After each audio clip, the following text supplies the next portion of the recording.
Hey everyone, how you going? Hope you're having a fantastic day wherever you are in the world out there. And hello to all the trolls, bots and those lurkers alike too. Hey, have you heard of a time ball or a time? Ball is a time signaling device. It consists of a large painted wooden or metal ball that is dropped at a predetermined time, principally to enable navigators aboard ships offshore to verify they are setting the marine chronometers accurate. Timekeeping is essential to determination of longitude at sea. This one's at the Royal Observatory at Greenwich, installed in 1833.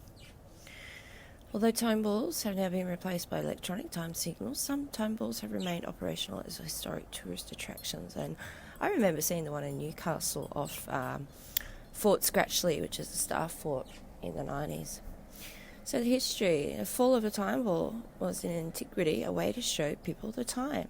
Ancient Greek clocks had this system in the main square of a city, as in the city of Gaza in the post-Alexandria era, and as described by Proconius in his book Edifice.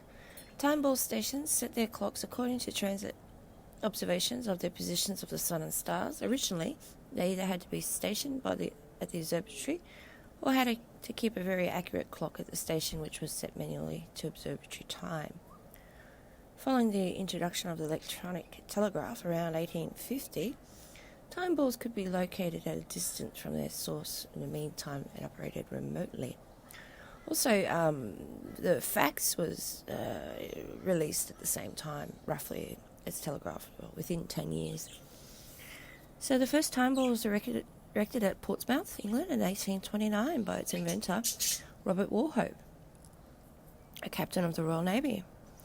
Others followed in major ports of the United Kingdom, including Liverpool, and around the maritime world. One was installed in 1833 at the Greenwich Observatory in London by the astronomer Royal John Pond, originally to enable the ships and Thames to set their marine chronometers. And the time ball has dropped at 1 p.m. every day since then. Warhope submitted his scheme to American and French ambassadors when they visited England.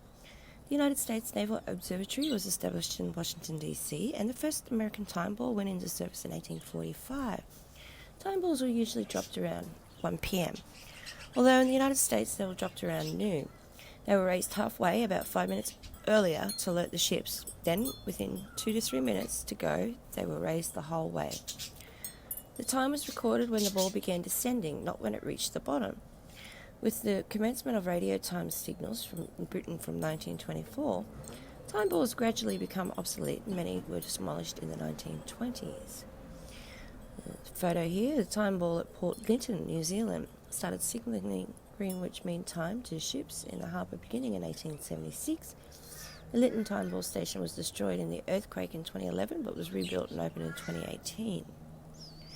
A contemporary version of the concept has been used since 31st December 1907 at New York City's Times Square as part of its New Year's Eve celebrations. At 11:59, its ball is lowered down on a pole at the top of the One Times Square tower over the course of 60 seconds, concluding at midnight. The first arrival of 1988, the organisers' events acknowledged the addition of the leap second by extending the drop to 61 seconds. In reality, the leap second was applied worldwide 5 hours earlier at midnight UTC.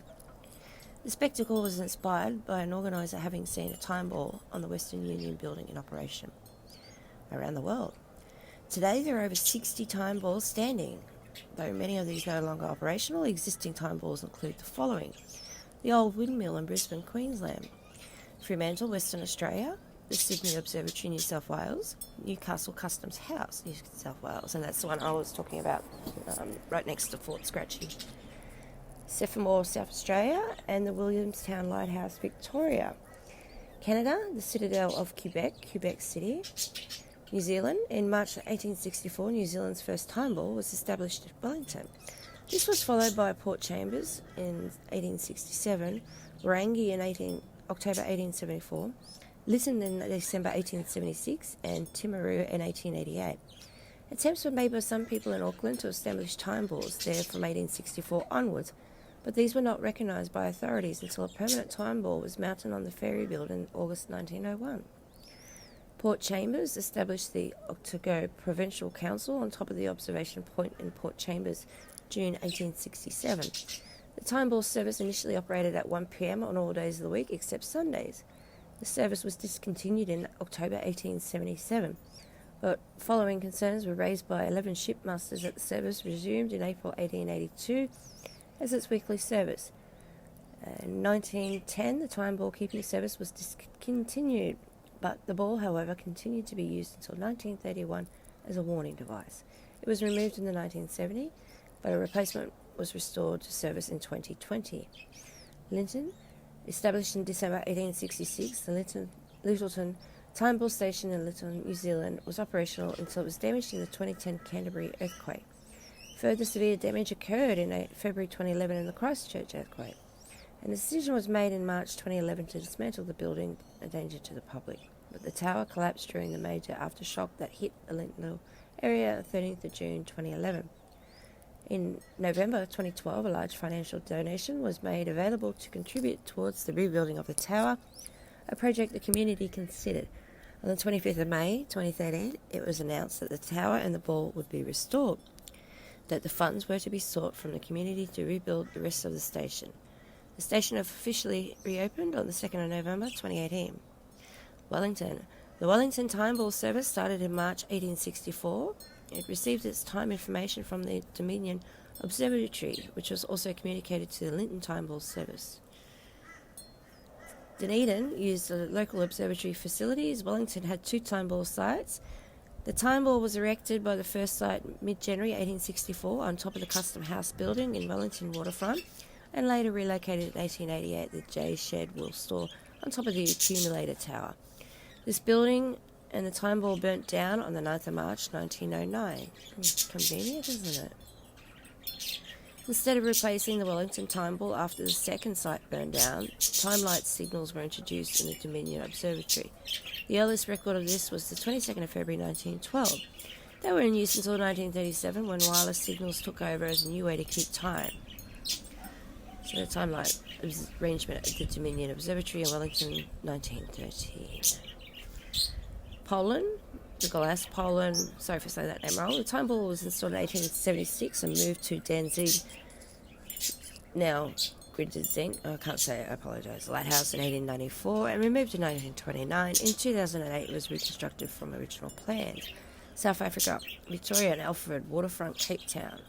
Spain, the Real Institute Observatory de la Armada in San Fernando Cities keeps activating its time ball every day at 1 p.m. ROA time.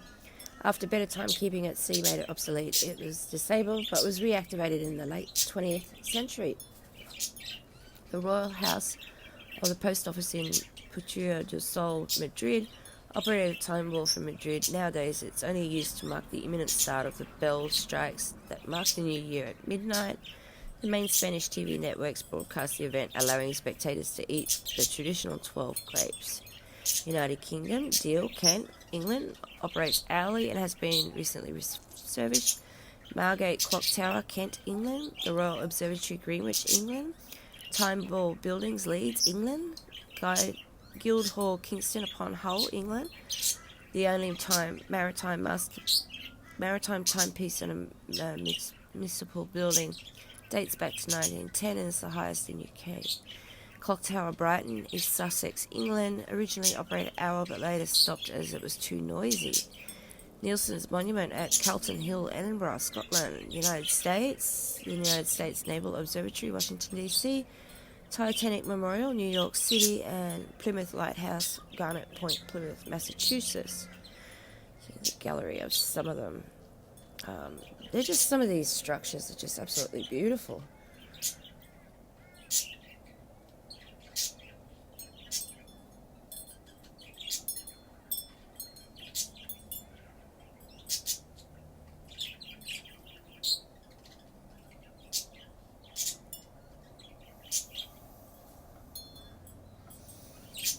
I wonder if they have any liquid in the center of it.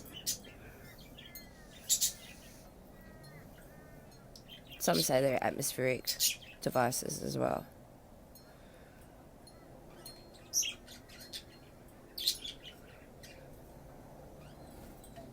Polish one. Nothing in the centre there. Excuse me.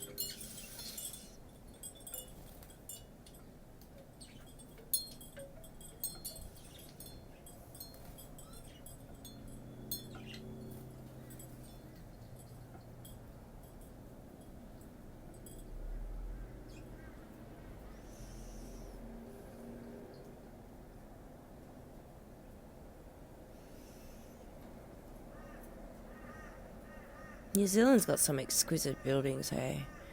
It's sad so many of them are damaged in the earthquake.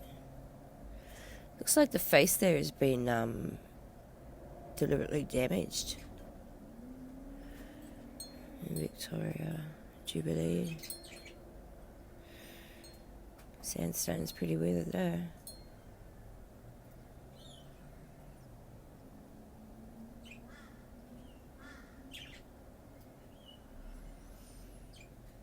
Beautiful, aren't they?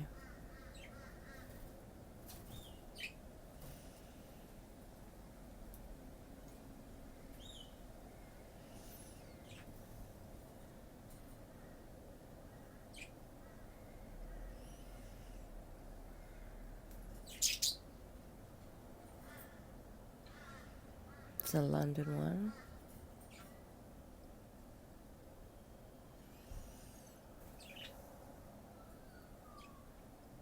Boston. So you can see the mechanism there. Pretty basic, isn't it?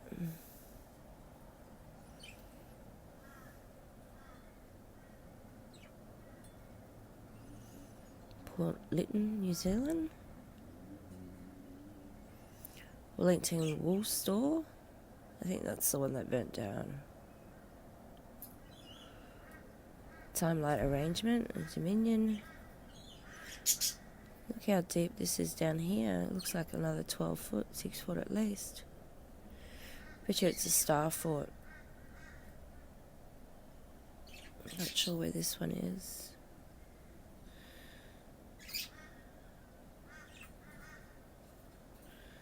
Where's this one? Turnbull Museum. Look on the ground on the footpath there too.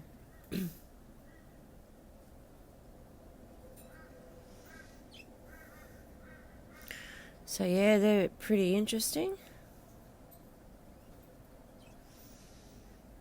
Shepherd's Gate clock, interesting. Time signal, weather ball.